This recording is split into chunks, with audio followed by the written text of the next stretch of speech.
Untamed is going to be untamed. It's going to be a little crazy. I want to talk to my people. I want to talk to my brothers and sisters.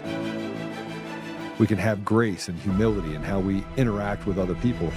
Oh, hot dog, look at you. And nobody talked about what's really happening.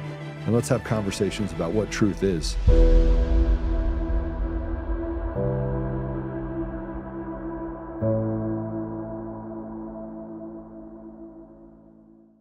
Who do you think these people are with the ballots? Are they like political? They're working for political parties, yeah. They are. They are, that's obvious. For like Democratic parties or who We don't ask it, they don't They tell. don't ask, they don't tell. But we know that they got to answer to somebody by what they said. Don't fuck it up because it's not authentic. I don't want to have to scratch it out. And don't let your signature look like the other signature. Can you use your other hand, or can you write with your foot or your nose? I'm serious. They ask you to do that? Yeah. The ballots? And I've done it just so I could get the money and add it up and get my Betty. I've done Yeah, it. so how many But I ballots? had a monkey on my bed. Betty's no joke. How many ballots would you sign at once? Like At least, like, if I was lucky, 4 or 5. 4 at a time? Or 5. It depends on everybody if they need to hurry up and get to business. And they get you to vote for the same person. No, they want us to vote for whatever the ballot is. And I met a man at the train depot, and he said, "Are you a registered voter?" And I said, "No." And he said, "Well, that's okay. I want to pay you to vote." And I said, "Again, I'm not a registered voter." I sat down with him and I said, "Again, I'm not a registered voter." He said, "Oh, that's fine." He pulled out his phone and he said, "Do you got nice penmanship?" Well, yeah, why? Okay, here's the names. What I want you to do is write this name on this form and then sign the signature, and I'll pay you. I said, "I'm not doing that." "But I'll pay you." I said, "I don't care." "Oh, okay." And then he walked away. He was trying to pay me to do voter fraud, and I'm not doing that. Whew. The homeless are actually admitting that they're committing voter fraud. You have now images coming from the ballot counting station of stacks of ballots. You have 16-year-olds that are voting in elections. 16-year-olds. Our election systems are largely illegitimate. There's nothing legitimate about any of our election systems. And if there was, you wouldn't have to pass a law that says you're not allowed to look under the covers. And we have this problem not just in California. This problem is in Colorado, Virginia, Nevada. It's in all 50 states. When the people in charge who are supposedly elected are saying there's nothing to see here, you're not allowed to investigate it, you're not allowed to look under the hood, that shows you everything you need to know about the slave state that they've created. And we have a guest today, by the way. We're going to run through a few things, and our guest is David Willson. David Willson put his hand in the hat, his hat in the ring, so to speak, to run for the Attorney General of Colorado on the Republican side of the ticket against Michael Allen. It's no secret that he is one of my favorites. Michael Allen is a guy that ran away from election fraud while talking about the fact that he's for election integrity. He's not. He's not.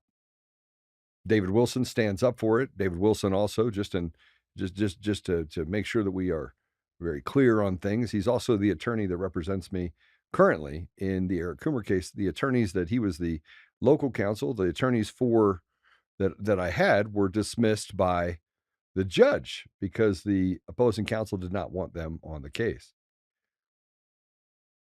Everything is turned on its head right now. The judiciary rotted to the core, bots going through social media trying to tell us what reality is, and stolen environments where leaders have turned our communities into war zones. That's the reality. And here, by the way, is a whistleblower at a California ballot processing center. And you know what? The whistleblowers are then also treated as if they are pariahs. I know, because I came forward 6 years ago. I've spent millions of dollars defending myself. Play it. Look, you're in California right now at the counting centers. What are you seeing on the ground? I just left the ballot processing center. I'm on my way to Dean Logan's office in the City of Industry. So I pulled over to talk to you because this is a very serious situation. I have a second line where whistleblowers are calling me, telling me 16-year-old kids voted. Anybody could vote in this election. This election is 100% corrupted, and we need either a recount and or potentially a federal audit. A federal audit. It's coming, and so are arrests. Now, by the way, just so you know that the LA elections are run by Smartmatic, the same one under indictment for bribery charges in other countries. Why is it that criminals can just run around? It's like the cartels policing the cartels, with the henchmen being in the judiciary, assigned ideologically to a side, who then pick sides, put their fingers on the scale, and have decided the fates of millions, winners and losers. And here's a post, by the way, that talks about the SAVE Act didn't go far enough. And here's what should happen. The SAVE Act didn't go far enough. Here's what should happen. Zero out the voter rolls annually. No carryover entities. Rebuild each year with in-person registration only, requiring proof of ID and address. If voters can show up to vote on election day, they can register before it. We renew driver's licenses. We file taxes. Confirming eligibility to vote once a year is not a burden. It is a baseline civic obligation. Annual rebuilds eliminate dead voters, illegal aliens, cloned entries, and every other fraud conducive category permanently, not temporarily. As long as rolls carry over year to year, the legacy pool of fraudulent identities remains available.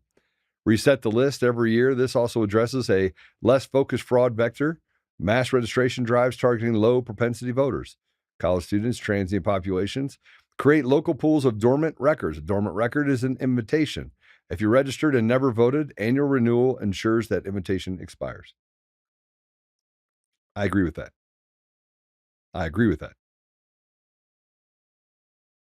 And here's President Trump when he's asked about bringing Americans into the Oval Office. Let's go ahead and play it. Today's another example of you bringing these everyday Americans into the White House and listening to them. Yeah. How important is it for you to listen to everyday Americans when it comes to policy making on a These people built the country, not the complainers. The complainers didn't build the country. These people built the country, whether it's fishermen or farmers or anything else. Guys like me, they built the country. I watch all these ingrates. They're always complaining. They didn't build anything. They couldn't build anything. Look at what's happened in Minnesota, Somalia. All these people came in from Somalia. They ripped off our system. You have the woman who married her brother. She came in and married her brother. Isn't that wonderful? And then she talks about the Constitution of the United States. She comes from Somalia. They don't have constitutions in Somalia. They don't have police. They don't have it. All they have is people that run around shooting each other. And then she comes and tells us how to run our country. I don't like it. These people don't like it. I can tell you. I think I can speak for you. Yeah. She comes in, Ilhan Omar. She comes in. She tells us how to run the United States of America. And she comes from a place without anything.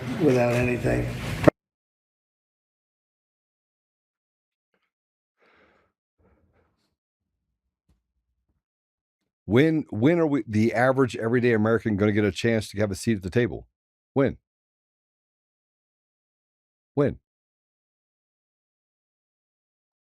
Where are we if somewhere in the middle of all of these pieces?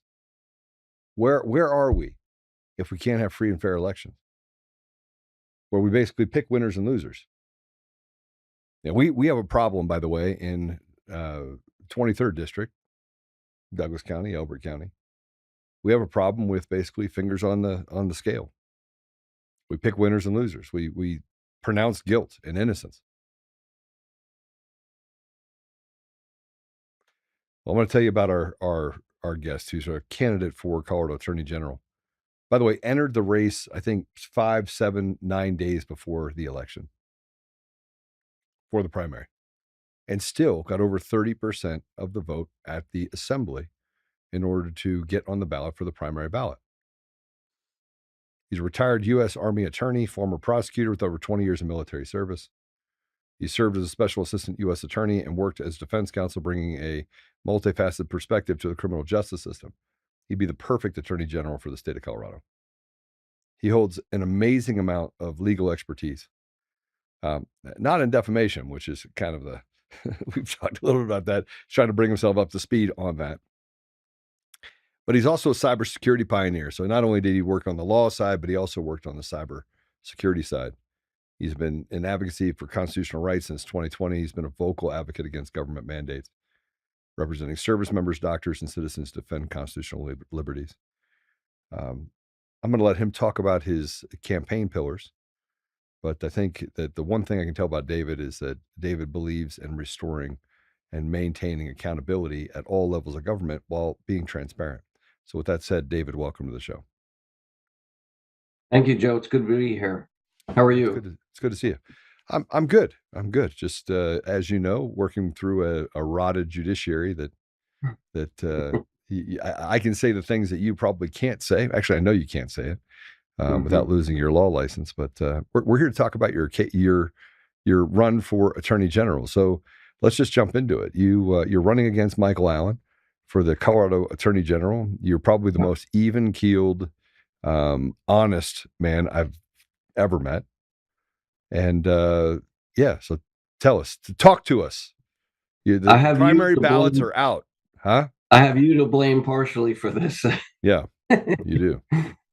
So based on what you were just showing with President Trump, one of the things I've been telling everybody, and I've talked about for a long time, is that I am sick of politicians who want to get elected and love you at that time and then disappear. And so if I get elected, I will have a town hall at least once a month around the state and online to make sure I can hear what the people are saying, as well as give them updates as to what's going on. Because, everybody talks about transparency and then nobody does it. So I'm going to ensure that happens and everybody knows what's going on. People need to be fired up because there's a lot of crap going on that nobody's addressing or ignoring. Like my opponent in this race, he's had multiple opportunities to deal with multiple things since he is district attorney, and nothing ever happened. And that's why I'm here. If he did his job, I wouldn't be in this race. And like you mentioned, election fraud, also the porn in the schools, attacks on our children's innocence, attack on parental rights, the rising crime. How can you, as a district attorney, run for the next level and say, I'm going to lower crime when crime's going up while you've been district attorney? And people need to start asking him that. How can you stand on your record when your record doesn't show anything? So, well, those are just a few of the issues. Well, I mean, this is where we get to. This is where we get to the how would you call it? The gamemanship that happens in politics. I certainly know about it now. I know what proxy votes are now very well when it comes to elections and how you can rig an election with that information. But I think Michael Allen got himself embroiled in a Eric Holt deal, which was he was the fire chief, and they had an election, and he was asked to look into the election. He looked into it. It was obvious voter fraud. It was so obvious. He had video evidence of it, of voter fraud, voter intimidation. The writing was on the wall. He lost his job, right? Got sued. He then sued the people for wrongful termination. This is a guy that's been a Boy Scout, served his country. And they basically, Michael Allen was having conversations with his father, who represented the other party, and so therefore threw out the case for the voter fraud. So we're talking about a family affair of hiding improprieties and crimes, and now he wants to go to the AG's office, and he wants to run for Attorney General. Yeah. Well, and what you're seeing is an inside look at big establishment. And to add to that resume of big establishment, he's also announced how much money he's been given so far, and that he's guaranteed like double that if he gets through the primary. That's coming from, big, huge donors. That's not the average citizen saying, "Here, let me send you $100." And then to add insult to injury, big establishment, Denver Post, very liberal Denver Post, has endorsed him. And at first I was mad. I'm like, I did an interview with them, and then I never heard back from them. But what it told me, and somebody cued me in, was that that's because the Democrats are afraid of me, not of him. So they're going to push him as hard as they can to get him into the general election, and then they control it. So. Yeah, no, it's the problem. This is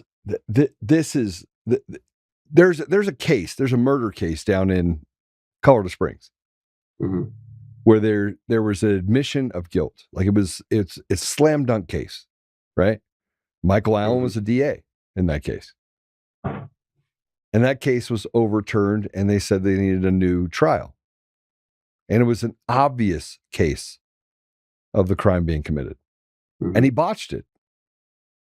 So how do we trust a guy like Michael Allen in that position as Attorney General when he covers up election crimes and allows for the persecution of a veteran? Now, he said he's a veteran, so he basically left his brother behind because of politics, right? And stood on the scale of justice and did not prosecute election crimes because it would have led to his case being that case going forward, which then he had to take it all the way up through the appeals court for wrongful termination. And he can't even get with a conviction,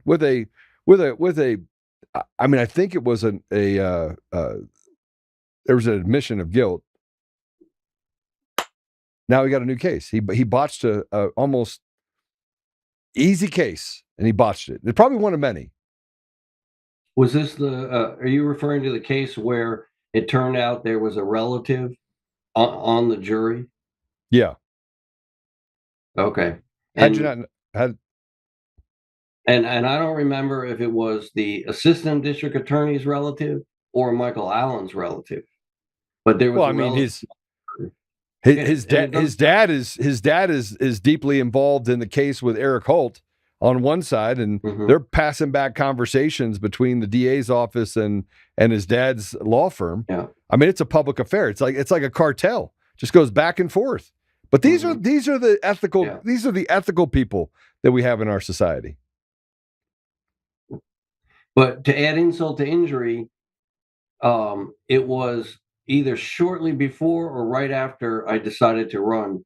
He held a town hall and he touted that case and said, "We got the highest sentence you can get minus the death penalty because we don't have the death penalty." And then a week later, the Court of Appeals overturned it because there was a relative on the jury. And now they have to retry. There goes our tax dollars. Great job. And he seems more concerned with claiming all the prosecutions he's done versus running the office and doing what's right for the people. So, well, there's a lot of that going around in these DA offices across the state. Yeah, selective prosecution and persecution. You got the 23rd district run by George Brockler. And I thought for sure, people have had reservations about George, and I have a friend who's over 70 years old that was involved in a motor vehicle accident with a little boy with no helmet, 30 feet away from his mom in the busiest intersection in arguably all of Castle Rock, while she's playing with her dogs, her kid with her no helmet, 4-year-old on a small bike.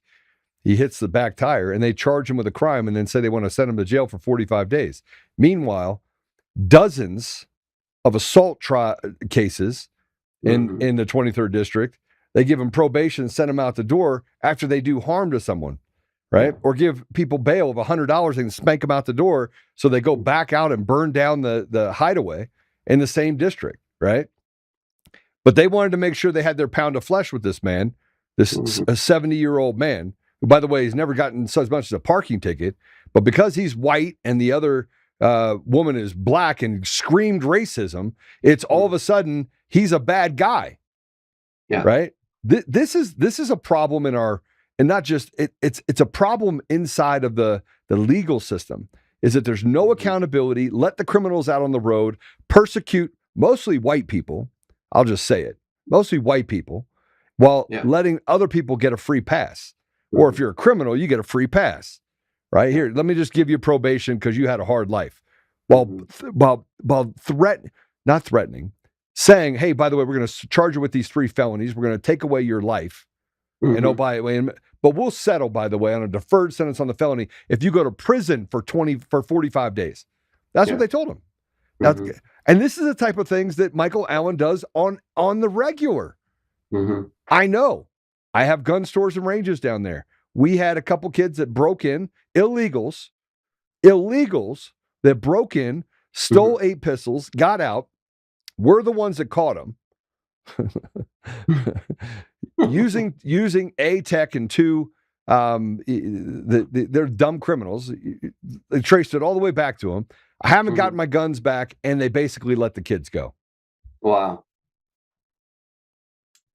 Yeah. Let the kids go. And I'll tell you why. Because they're basing their decisions on agendas. They're not basing them on the rule of law and the Constitution. That's the problem. And I have a similar story for you.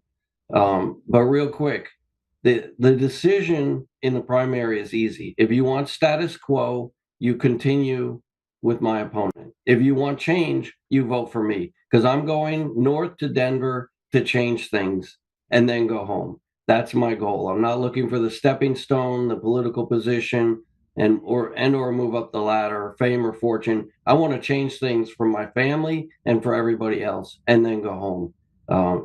Will it be an easy job? No, not at all. The story I wanted to tell was I sort of represented parents. We never actually got into court for a lot of different reasons. But they had a 12-year-old son who was coming out of the middle school.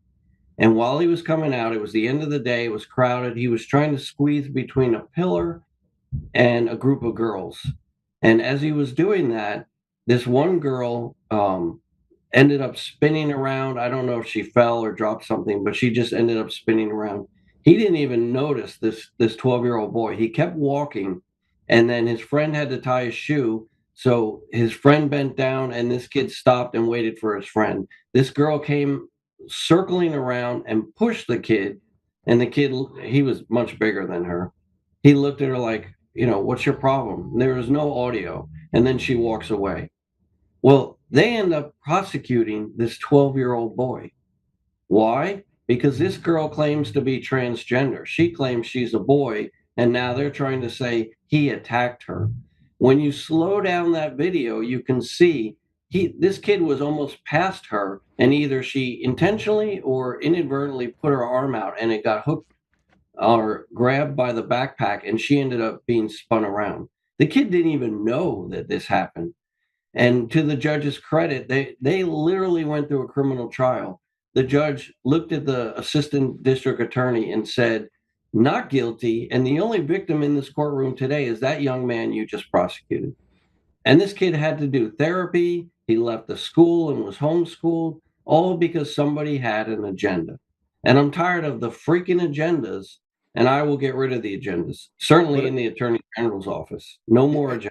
You'd have to fire everybody. You'd have to fire all of them. You'd have to fire every one of them. Well, as you know, I'm used to doing big jobs I don't feel qualified for, so. I could be a one-arm paper hanger in a windstorm. Yeah, I do have an update for you on some of that too, though. I mean, the judge in this case is just an absolute abomination. I mean, and we're talking about the case that you're on with mine. And I can say it. I mean, he's a crooked man. And not uncommon to the judiciary. And by the way, people are like, Joe, he's on your case right now and you're calling him crooked because he's crooked. And I'm going to call crooked. Before, after, during, the previous judge, crooked, marched in an Antifa rally, made a sign that said that she'd burn the whole world down if George Floyd was her son, and then put her fingers on the scale of the Coomer deal. And the whole case has gone that way. the whole case, because you have a crooked judiciary in Denver. So I hope you clean it up, but you're going to have to investigate so many people, David. It's going to be unbelievable how many people you're going to have to investigate and fire. It's going to be Christmas for you. Yeah. You don't have a job, and you don't have a job, Yeah. and you don't have a job. If you get through it, though, I'm pretty. I think you can handle Michael Allen handedly, right? In a fair fight, I think you take him out easily. But we are dealing with an election system in the state of Colorado that is not a. It's not a system that's designed to be fair. Yeah, bingo. That's my biggest fear. Because in a fair fight, I think you win. Yeah. Well, and I can give you a good example. We did a forum, and they said it's not a debate, it's a forum. No attacking your opponent. And this was in Washington County. Yeah. And he got up there, oh, my record. I'm endorsed by attorney generals, blah, blah, blah, my record. I'm like, oh, okay, that's nice, but what about the issues? And in the closing, I decided, yeah, it's time to point out his record. And I pointed out, DA for 5.5 years, crime is going up. He's claiming he's going to lower crime. I don't know when. Ignored the evidence of election fraud. Ignored the porn in the schools, other than to issue a memo back to the parents saying, work with the schools. And he turned beet red and then complained that I was violating the rules. I'm like, dude, if you're going to have such thin skin, how are you going to be attorney general? Deal with it and talk about the issues instead of claiming that I violated a forum rule. Who cares?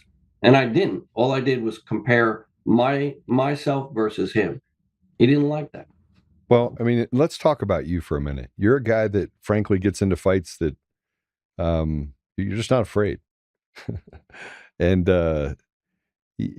you have a way about yourself where you can recognize what's happening, look at it, shake your head, and be like, yeah, this is not going to be, it's not going to go the way we want it to go, because it was never designed to go that way to begin with. So you set expectations up front. Yeah. Yeah. But we find ourselves in this kind of weird place where the entire state is sick and tired of being sick and tired. And having leaders like Michael Allen, let's just call it what it is. Michael Allen is an establishment. He's basically a part of the cartel, right? He's an establishment guy. He says, I'm going to lower crime. But yet in his area, crime hasn't just gone up, it's doubled. And he's putting criminals back on the street. So you have a 91% chance. Since 5.5 years, 91% increase in crimes. Now, yeah, you could say that some of those are petty crimes. You could say it doesn't matter. You have a 91% increase in reportable crimes. And he's the DA. And he's putting these people back on the street. And he can't even get a conviction or recognize that somebody's on the jury that is a family member of another person. And he should have known. Like, how do you not know? Yeah. Well, no attention to detail. But he's going to lower crime. I think it's important for people in the state of Colorado to stop looking at people when they smile and start looking at people in the competency and the work that they've done and judge them by those things. And I think that's why he was mad in the forum. Oh, yeah. Well, and, I ran against him for DA in 2024 because a lot of people asked me back then. These weren't things that I ever wanted to do. But since that election, I haven't seen him. I haven't seen him on media, out at town halls, except when election season came around again. That's it. I'm like, stop disappearing. Go let the people know what's going on and be accountable for your actions. So I guess that's the 20 years in the Army. That's what I learned. Yeah, but he was in the Navy, so he liked air conditioning and hiding below deck. Yeah. That's it. So I guess it does match. It does match, being in the Navy, hiding. Yeah. He certainly wasn't a because I liked foxholes and crappy weather and MREs. you like to be in the rough, man. That's the American way. It's the American way. Okay, so the ballots are out currently. Right? There's I think that the election is it June 30th? Yes. June 30th. And we'll know June 31st or soon after the deal. How do people follow you? How do people find out about your platform? I don't want to beat a dead horse. I don't want to keep you on here and get you gotcha. I want to I do want to play this though. This is a campaign video for you. So I want to, if I could play this, then I'll get your thoughts on that. Then I'll get a way that people can actually follow you. So let's go ahead and play this video. When government can threaten your job, your license, or your freedom because you refuse to comply, liberty is in danger. My name is David Willson. Since 2021, I have fought the COVID mandates and government overreach. I have helped military service members, doctors, employees, and Colorado citizens who were punished for standing on their conscience, medical freedom, and constitutional rights. As Attorney General, I will not use the law as a weapon against people. I will use the law to defend the people. The Attorney General should be the legal firewall between citizens and abusive government power. That means defending constitutional rights, challenging unlawful overreach, protecting due process, and holding public officials accountable when they break the law. Colorado needs an Attorney General who understands that freedom is not granted by government. It is protected from government. I'm David Willson. Join the fight at david4ag.com. Thank you.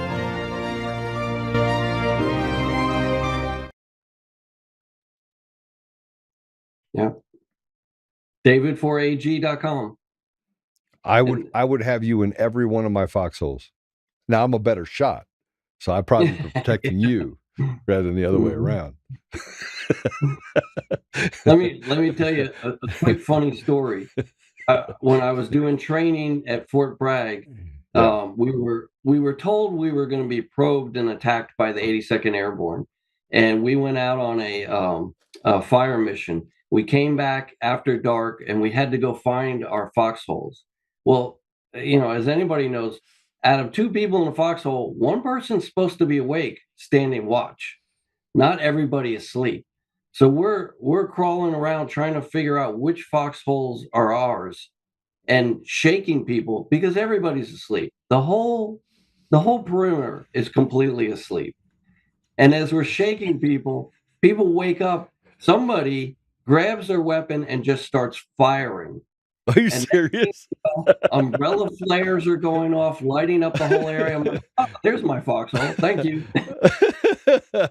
And the next day, the story was, wow, did you see all those guys attacking us? I'm like, you bunch of idiots. Oh, the stories you could tell.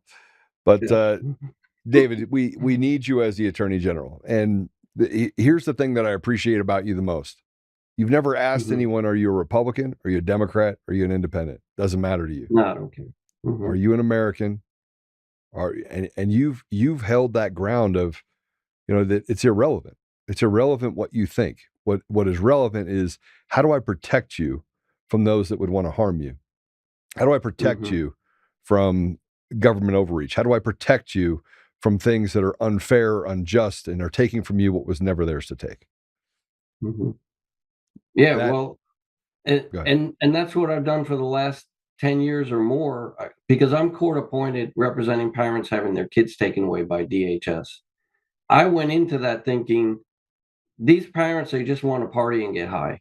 It was about 6 months later, after working with, and at one point I ended up with 100 cases working with these parents, and I realized they're dealing with significant trauma.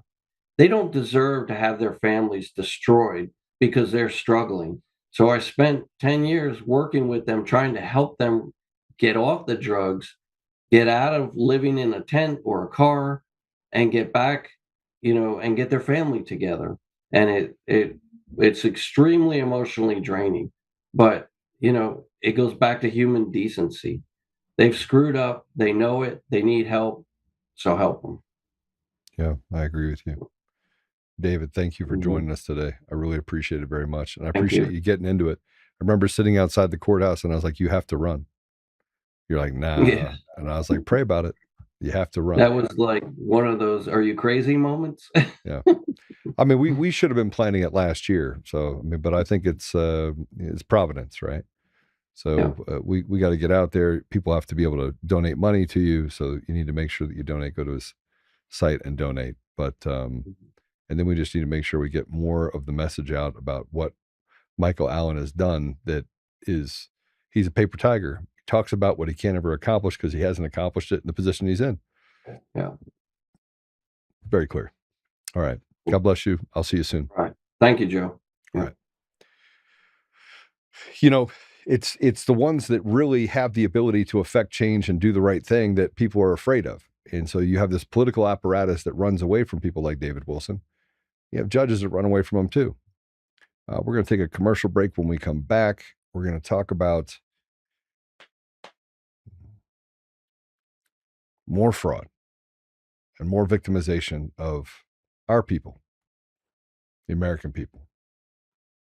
We'll be right back.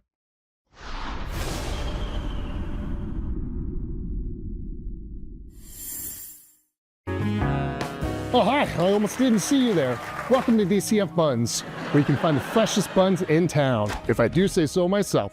Our master bakers teach class every week. So whether you're new to baking or trying to improve your culinary skills, we got you covered. And we can help you bake the cake of your dreams. We'll even clean your cake if you want. And if you don't want to bake anything yourself, we have loads of fresh buns available in a variety of shapes and sizes. Check us out at dcfbuns.com to learn more. DCF Buns. We keep the buns hot and the deals hotter. Buns. In every thread, in every stitch, Honor-Bound USA weaves the fabric of the American spirit. It's not just apparel, it's a testament to God, family, and country. At Honor-Bound USA, we're a family of patriots who put our faith, family, and America first. When you visit our website, you'll find a line of products that embody our commitment to pray, stand, speak, and act. As the official site for the Untamed podcast, all of our products proclaim speaking the truth with courage. We also have the powerful documentary from Professor David Clements, Let My People Go. Identify yourself as one of the few who are willing to stand for what they believe in. Join the Honor-Bound USA family today. Wear it as a badge of honor, commitment to the values that shape us, and a pledge to the bright future we will build together. Because when you're honor-bound, you're not just wearing a brand, you're embodying a lifestyle.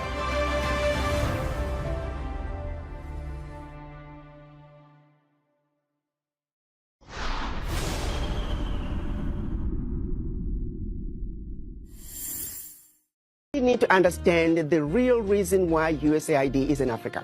And not just USAID, but other NGOs. You look at DFID, which is the British equivalent, and many other smaller ones. Their sole purpose was to act as if they're coming to rescue Africa.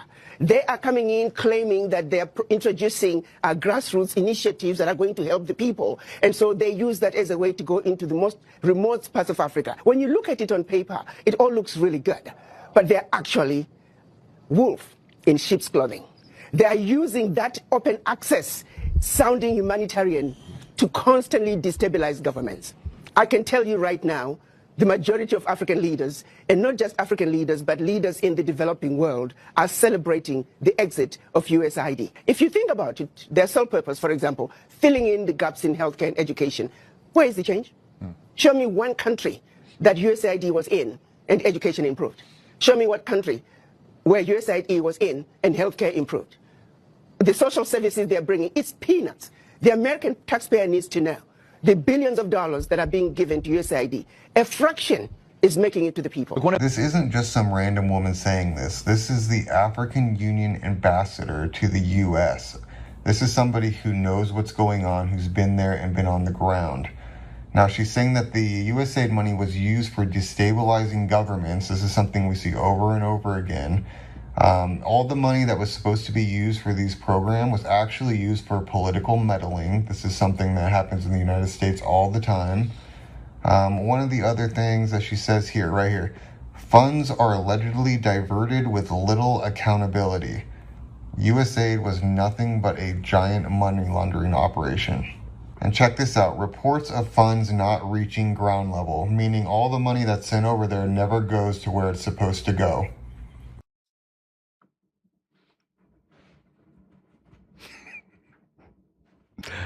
I was saying this 16 years ago. I remember, okay, let's go through it. It's been long enough. I'm not subject to any sort of, I can't even imagine what the file looks like for me by the State Department or FBI, whatever it is. I can't even remember. I can't even imagine what that file looks like. Like, who is this guy? And I remember the conversations I would have when I would go into certain areas, like, who is this guy? Super smart, state school educated. Books were lighter, had less information in them. How is this guy able to solve problems? How is he able to see problems the way he sees them? How does he see dead people? In essence, that's what I'm saying. I see dead people. I was there. I saw with my own eyes. I was there, and sometimes I was there with Christian organizations that were there to teach Muslims about Jesus, or to humanitarian stuff. We're fixing, capacity analysis issues in certain countries. Sometimes we were doing negotiations in areas of conflict. And I remember every time I did it, saying to myself, all right, is this a sanctioned nation? Is this a sanctioned nation? Is a sanctioned nation? Okay. So I remember going into Sudan and then flying to Kanana Sugar. True story. Flying to Kanana Sugar, which is in the north part of Sudan, because it is an unsanctioned part of the nation. And otherwise, you're giving material support to terrorists. You can be charged with a crime. I remember sitting there and getting a stack of cash for work that was done. And the guy is literally dropping the things in front of me. And I just walked away. Because the way he was doing it, I just looked around and I was like, somebody's recording this. And it wasn't illegal, but the fact is it could look illegal. And so I knew that there were CIA people inside that environment. I knew, because I was sitting at the Pan Africa Hotel. I was in Kenya. And I sit down at the bar and a guy sits down next to me, and he works for USAID, and he is sharp. Sociopathically sharp. And you could tell. He was spitting out stuff. I promise you this is in my file. And I was like, yeah. At that moment, something inside of me said, loose lips sink ships. Stop talking to this guy. I remember going and investigating the Millennium Villages by Jeffrey Sachs. We're going to, solve poverty across Africa. And I read these amazing reports out of Columbia University by a guy named Jeffrey Sachs, the same guy that talks about election fraud, was on Tucker Carlson. He's the guy, right? And how in the world did Joe know that the CIA headquarters of education is at Columbia University and at Berkeley?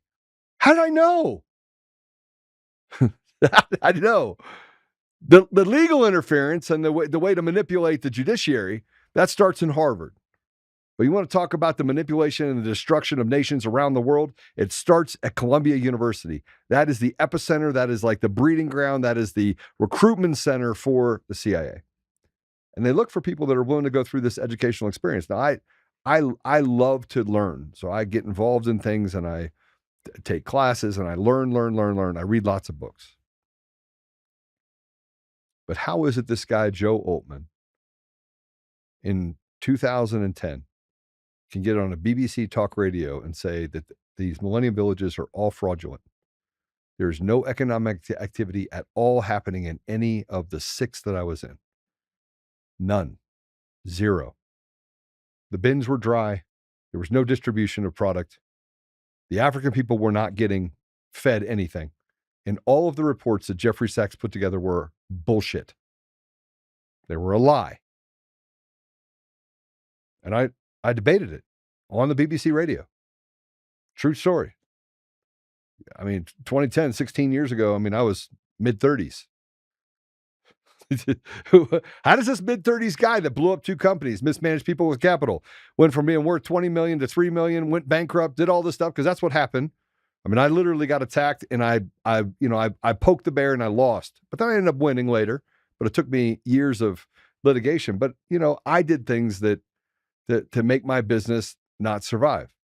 How did that guy end up in the Middle East and sitting in rooms with influential people and solving massive problems on capacity analysis and infrastructure development and helping people resolve certain things and negotiating on certain things? How did he end up in there? I don't know. I have no idea. And how was I able to see so clearly when I got into there the dangers of USAID? We would see UN food that came through, and you'd have a big truck that came in, you have the big grain bags, and they'd be stamped UN or stamped USAID. You'd think it'd get to the people, right? No, it didn't. It was sold on the black market. I remember being in Somalia. I had to leave my passport at the border, and I had to travel into Somalia. And I remember seeing the remnants of Doctors Without Borders, another organization that is highly infiltrated by the CIA. They're not there to do good. I also remember pastors and religious organizations. They'd come in, and I was at a hotel, and 2 doors down, you had a guy that says that he was a pastor, and you'd have young 14, 13-year-old girls go in and out of his room. I was disgusted. And I had to say something because that's who I am. I wanted to choke the living you-know-what out of him. I remember a man at the desk at the Pan Africa Hotel. And I remember he came up to my door and he called first. He said, Mr. Joe, because I was there a lot. Mr. Joe, can we talk? I'm like, yeah, we can talk. And typically that's code word for someone in my family's sick. I need money, right? He came up, he sat on my bed. I sat in a chair. And he said, I just want to say thank you. We watch you. We do pay attention. He says, other people come here and they sleep with our women and they don't act honorably. And you have always acted honorably. I would go back. I was there for my birthday one year and they baked me a birthday cake and they had a dinner ready for me. And they had this chicken that I really liked. And they knew it was my birthday. And I was there for my birthday. And so they celebrated my birthday with me. That's the people of Africa. They're amazing.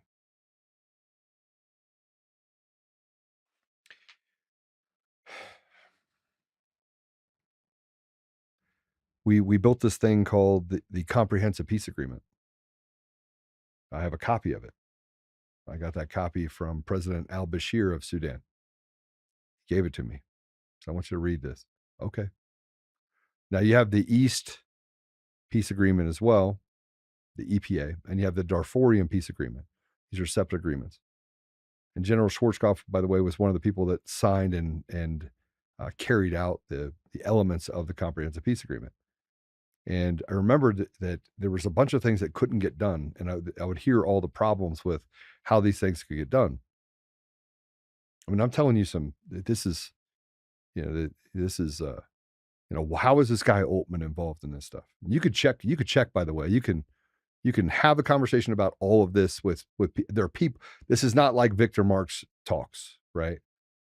These are, I have pictures. I have pictures with me with Mohammed Hussein Falala, head of the Hezbollah, in a bombed out shelter in the bottom in 2009 with a pastoral group that went over there. Then I sat there and I looked at this guy and he's talking. And sometimes you can see God in people. And this guy, they said he's a terrorist, and it shook me to the core because I'm like, this guy's not a terrorist. Oh, he's pretending. No. What we do is pretend. What they do is fight for their own people. We create terrorists by bombing out entire groups of people and sending the CIA and the USAID. But inside of this, I remember being in a truck and I was going from North Sudan to South Sudan. And the truck was carrying cash. True story. And the Abyei district is a district that sits between North Sudan, or what now is Sudan, and now South Sudan. And it's an oil-rich area. It's actually there's other minerals and things. It is a very rich country in resources. But this oil was being sold in arbitrage. It was being sold for pennies on the dollar. So there's lots of outside influence of getting access to it.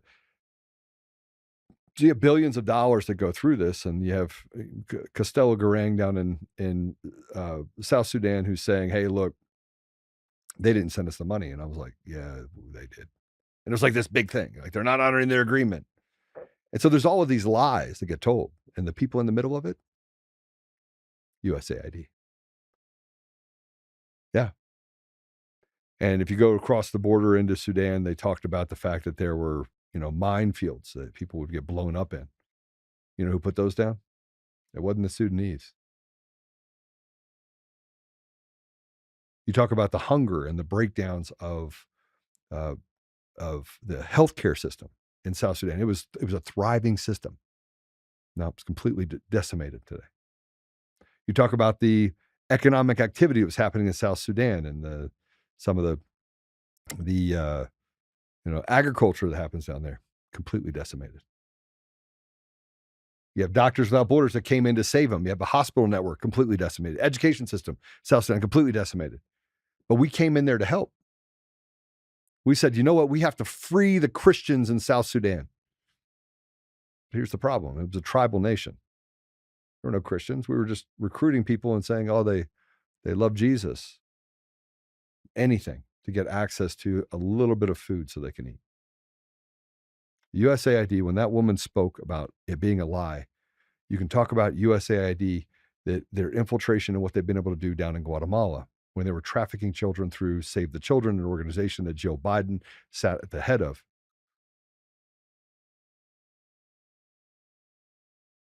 Samantha Powers then transferred from Guatemala, where women and children disappeared into the chasm of the United States during this chaos that was created during the Biden administration to fill the coffers with more victims, all run by USAID.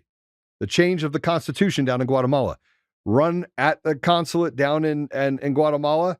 Who's at the head of it that's causing all of these changes in the structure of the country of Guatemala and getting a election where the president of the country is a deviant by a lot of people's, and you don't know what's true or not true, frankly. You don't know what's true. He could be a good man. He could be. But then the fight that happened between the AG, and then you had sanctions on the country, and you had Marco Rubio that's being told one thing, and he's getting these reports. And the truth is that none of what he was given was true.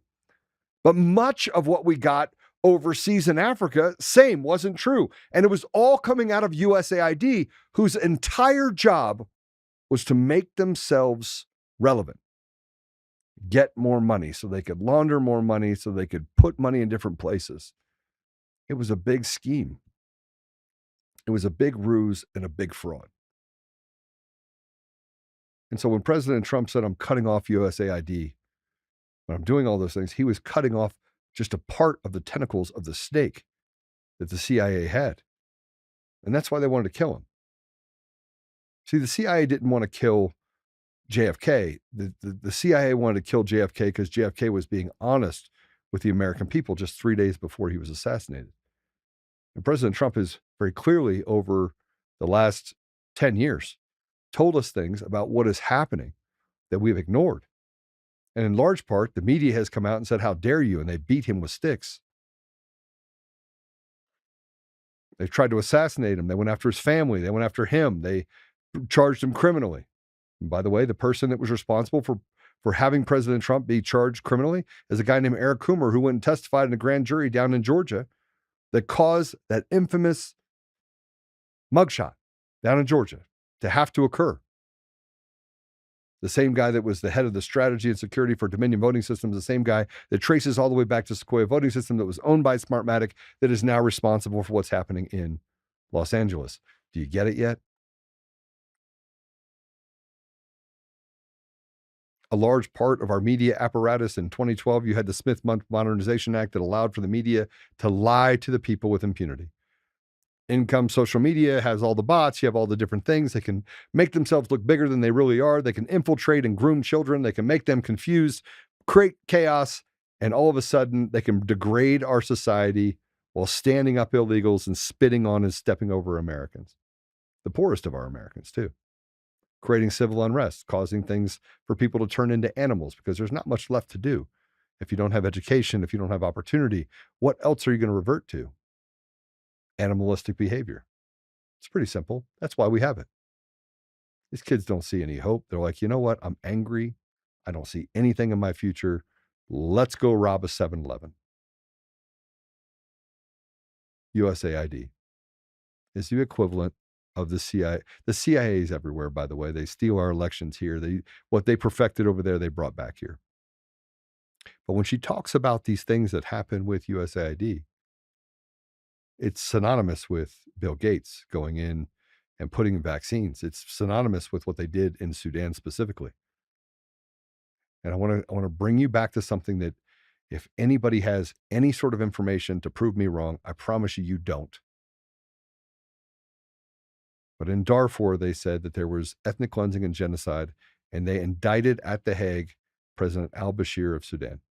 They used it as an excuse to cut the country in half. A person named Susan Rice was responsible in large part for all of that happening. She was the one that went to the UN and lied with impunity. She was the henchman. She was the Samantha Powers. She was and by the way, Samantha Powers on a $160,000 salary now is worth $20 million. How? Because it's a cartel. Just like the CIA agent that had $40 million in gold bars and $2 million in cash and watches and everything else. It's why the most significant assassination in the history of the United States on September 10th, 2025, is something we should never forget. Charlie Kirk. And you have Candace Taylor that digs into stuff, and you have Tucker Carlson that digs into stuff, and they became our pariahs. These were the revered in our society as people that were truth tellers. And now the more information they're fed, some of it's probably fake, some of it's probably not. But the fact remains that there are people that caused the death of Charlie Kirk. And it wasn't a 22-year-old kid that got on a roof and took a lucky shot with a 30-06 that frankly would have tore Charlie Kirk's head off. The kinetic nature of that shot does not match anything to do with the ballistics, but they believe that the American people are stupid. They also believe that you're stupid about what they do over in Africa, that you don't care. And likewise, at the same time, you have a bunch of black people here in the United States that are like, yeah, we should stand up for Carmelo Anthony, the guy that stabbed a guy in the chest. Because that's how you solve problems. If you want me to start solving problems that way, yeah, you call me violent. You say, I call for somebody to be tried for treason. When found guilty, I feel like they should be hung by their neck until dead. Oh, Joe calls for violence. He wants to go after our political leaders. They aren't political leaders. They're selected leaders that have created a system that enslaves the American people. What that woman said about Africa is real. And the crimes that we've committed against humanity are real. And in Darfur, by the way, let's get back to that for a minute. Darfur is in the northwest side of Sudan. Sudan, by the way, is a country that is surrounded by 9 countries with porous borders. You have the Janjaweed, the Chadian rebels, the 43 Darfurian rebel groups. You have different tribes that war and factions that turn. You have the Chadian army. You have the Libyan army. I mean, there's a lot going on in that area. Sparsely populated. They've been intermarrying for 2,000 years or so. There's no ethnic cleansing. And who is in the middle of it? Doctors Without Borders and USAID. And all Susan Rice needed was just somebody to tell the story that, yeah, it was the army, it was the Sudanese army that came in and they were told to kill us and rape us and steal women. I'm not telling you the crimes weren't committed. Because if you drive through and into Darfur, you can go miles without seeing the existence of anything. I'm talking not even an animal. You would think that the world was a desolate place and you were the only person in the world that exists in some areas.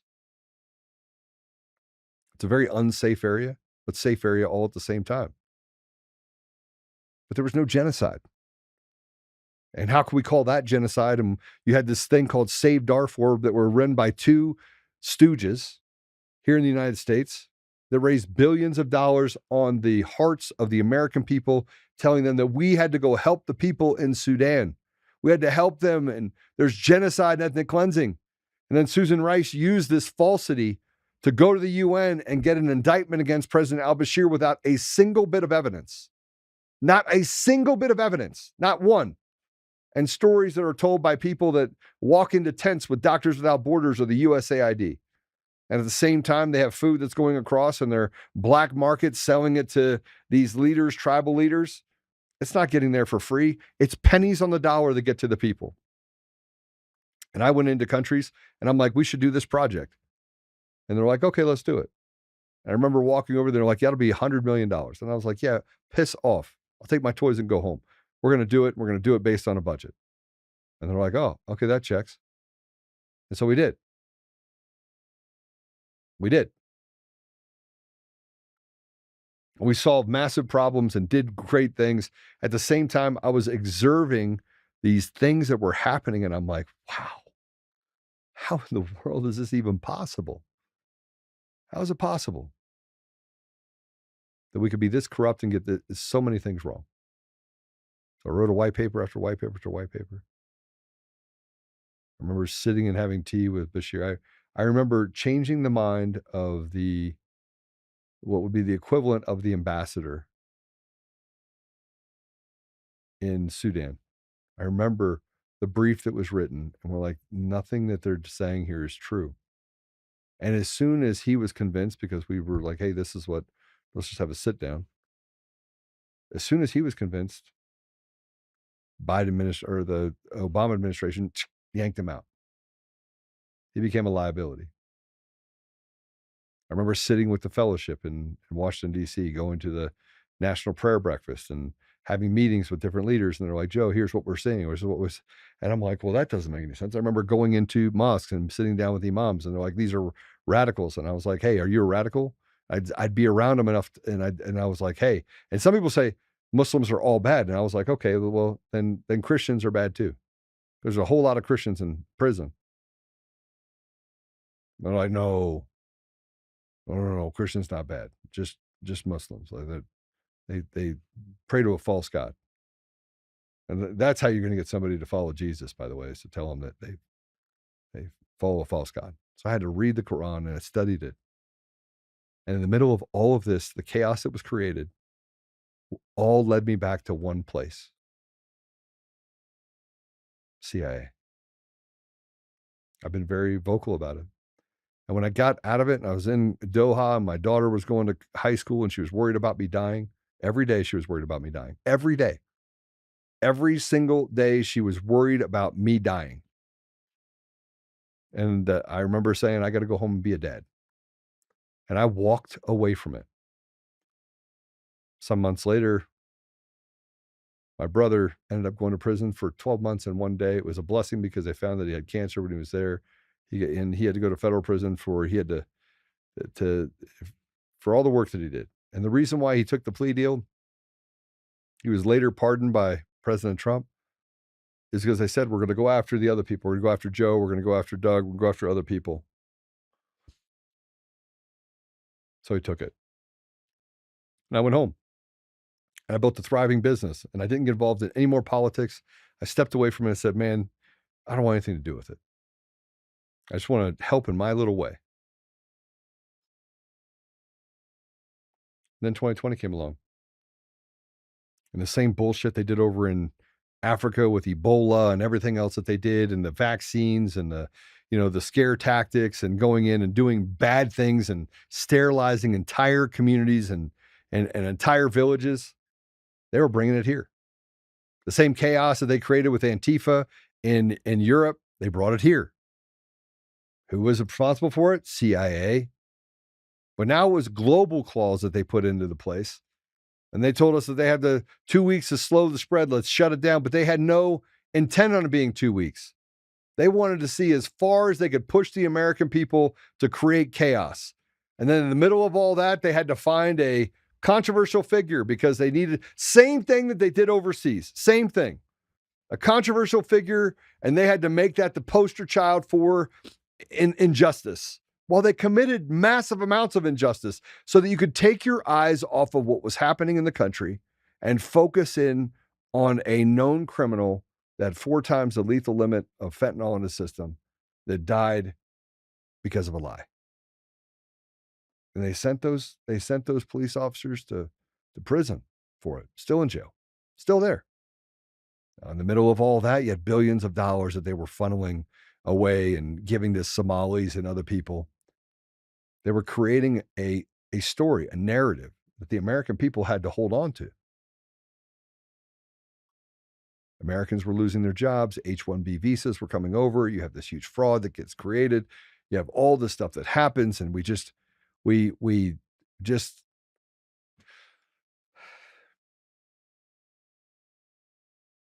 it's garbage. It's garbage. So 2020, I got involved. I had to. I couldn't watch my community burn to the ground. I was enjoying too much success. And it was at the pinnacle of that success. I was ready to just say, we're going to retire, be done. Then my conscience and God's yearnings pushed me into a place where I had to stand with my brothers and sisters. And it cost me plenty over the last 6 years. I want to show you this because just like the stuff we saw in Minnesota, we keep busting rings over and over and over again, and it leads to petty crimes being persecuted. But no one ever really pays the consequence. I want you to see this. This is an H-1B visa fraud. Let's play it. Holders since 2015. Over 70% came from India and nearly 12% from China. And when you zoom in on this map you're looking at, you can see where most are being hired. The dark red spots show a high density of H-1B visa holders. And now we're learning more about the fraud within the program. One former official tells Newsweek that up to 90% of applications, 90% from India, contain fraudulent documents or involve unqualified applicants. And finance law enforcement in India claim it has uncovered a network of universities that produce fake degrees which were possibly used to obtain these high-skilled H-1B visas, including one school which allegedly stole over 36,000 fake degrees, sold, I should say. It cost as little as $1,400 for one of those. And while these are supposed to be high-skilled employees, during almost all of Biden's time in office, 83% got junior or entry-level positions. And now Texas is taking action, cracking down on those abusing the program. American people are treated like slaves. We're the most qualified. We're the most courageous. Black, white, green, yellow, purple, it doesn't matter. When you understand the ethos of our nation, you understand that we weren't built to be slaves. We weren't built to be in bondage. We built an amazing country over 250 years. We fought, we bled. We saw an impropriety and we solved it. We knew that slavery was wrong, so we fixed it. We knew segregation had to go, so we dismantled it. And we went against the man. And the segregation and the slavery of Lincoln's time is now the election fraud and the capture of our communities today.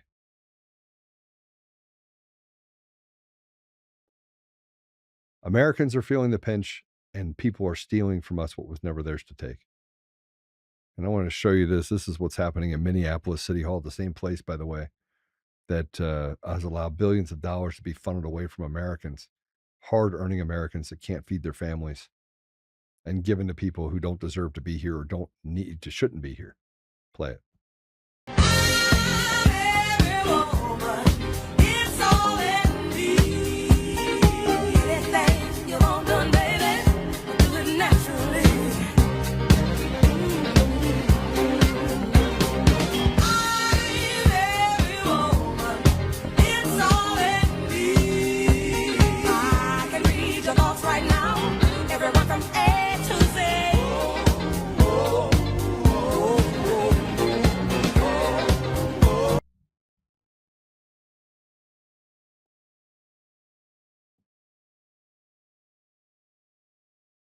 I don't know. Maybe it's me, right? No, it's not you. It's me. It's totally me. It's Friday. And we have to be thankful for the things that we do have. We also have to be we have to be aware of the very real facts that our government is rotted. Our judiciary is rotted. The CIA, USAID, these are all organizations. It's supposed to be the Central Intelligence Agency. It's supposed to be intelligent people. And when people speak up, they kill those people. They ridicule them. They do what they did to me. They create a narrative that isn't true. This is day 6 of Joe is not an anti-Semite. And that piece of shit, Elliot, I'm literally at day 5, excuse me. Today's day 5. There was some special on HBO and they ran a deal and they used me as a poster child for how do they go after this guy, Joe Oltmann? Why is it that they can't stop talking about Joe Oltmann? They can't stop talking about me. Nationally, in the state, everywhere, there's this fear of what Joe Oltmann has to say. Stay away from Joe Oltmann. If we can build enough of a narrative, then we can crush him.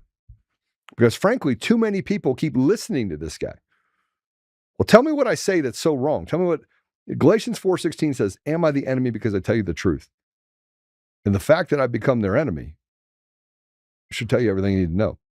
The fact that every social platform has censored me, that, you have people walk around and they can use these dog whistles.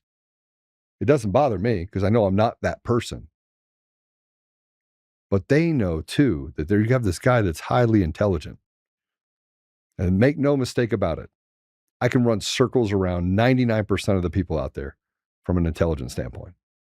No question. No question. I also, by the way, lack some intelligence getting involved in this in 2020 because if I'd have been smart, I'd have kept my mouth shut and used my intelligence to make money or do other things for myself.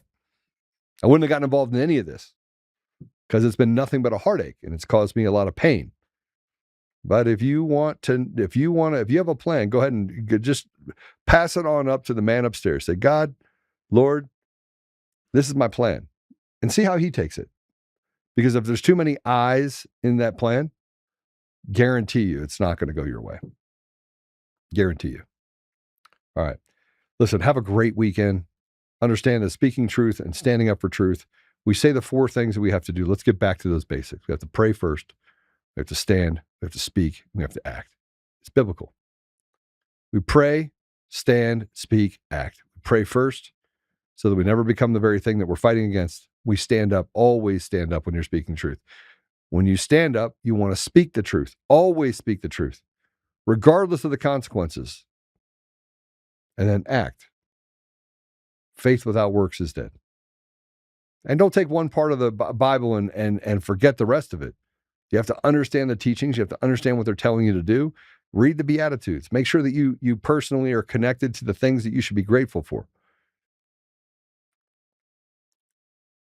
And when you're done acting, go back to prayer. This is the thing that keeps the cycle going. Because again, when you go back to prayer, you can't become the thing that you're fighting against. I don't know of anybody that could watch my videos or watch the things that I go through and say, it's been a little bit therapeutic over the last little bit, and think for any minute that what I'm doing is a harm to anything in the United States. The threat is that I'm standing up for you. And so now it's time for you to stand up for you. So let's pray, let's stand, let's speak, let's act. Let's make sure that we concentrate on the 4 things that make the world go around and make the restoration of God in our community, in our country, in our schools, in our home, everywhere that we have it, that it makes it possible. All right. So let's pray. Apple Podcasts, Google Podcasts, Spotify, Pandora, iHeartRadio, TuneIn, and more. We're on Roku now. We just need to make sure sometimes it works, sometimes it doesn't. I guess they're doing some stuff also on Google Play, the Play Store, so you'll be able to see us there as well. So let's pray. Father God, thank you for the opportunity to be here today. Thank you for just your ability to lift the burden off of us and allow us to see clearly what's right in front of us. We thank you, Father, for ridding Africa of USAID, for eliminating this suppression, tool of suppression that has really stolen from a nation what was never theirs to take. We are grateful for the accountability, Father, that has come over the last 6 years, and we understand it comes with great pain and also despair as we see that things don't happen as fast as we want it to. But Father, we are grateful for things to happen in your time, and we understand that part of this is the walk of faith. So we're grateful to have the opportunity to walk in that faith and to walk in this time and to be alive at a time such as this, that we can play a part in pursuit of restoration. Father, please help us as we go through our weekend, that we may honor you, to remember the sacrifices that were made before us, that we may speak the truth, but we may also love our neighbors and recognize that hurt people hurt people. Help us, Father, that we may listen first before we jump in both feet, and may guide and protect our children, our grandchildren, people in our community, and do what's right by the people in our country. We seek free and fair elections, Father, and we ask you to give us the ability to effectuate that, to get rid of mail-in ballots, get rid of the machines, to have the people responsible for these crimes committed against us, not just here, but around the world, held responsible for those things. We see clearly, and we're thankful for the veil of truth the veil being lifted and being able to see the truth. We ask, Father, that those that are sick may be healed or comforted. And we ask you, Father, to guide us and to guide our thoughts and prayers, that we may pursue what is good and never become the very thing that we're fighting against. We say these things humbly in Jesus' name. Amen. All right. We will see you Monday. I'm going to be traveling, so I'll be out and about, but Monday we'll have a great show for you. We'll have some guests for you. And I look forward to seeing you. All right. God bless.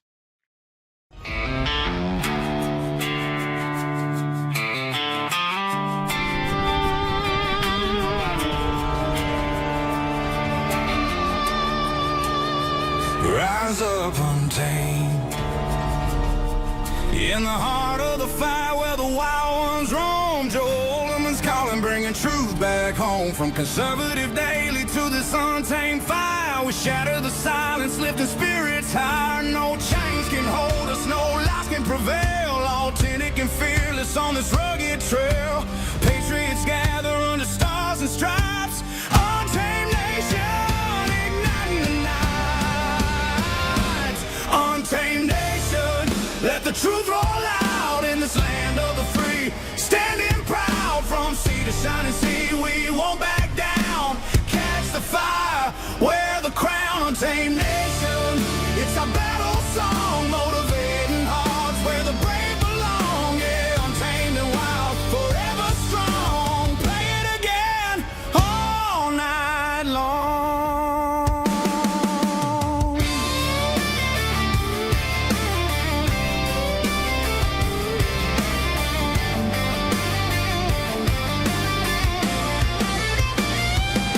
Break the mold, chase the real. No more games, time to heal. Joe's voice leads the untamed crew. Truth matters through and through. Untamed nation, let the truth roll out in this land of the free. Standing proud from sea to shining sea, we won't back down. Catch the fire, wear the crown. Untamed nation, it's our battle song, motivating hearts where the brave belong.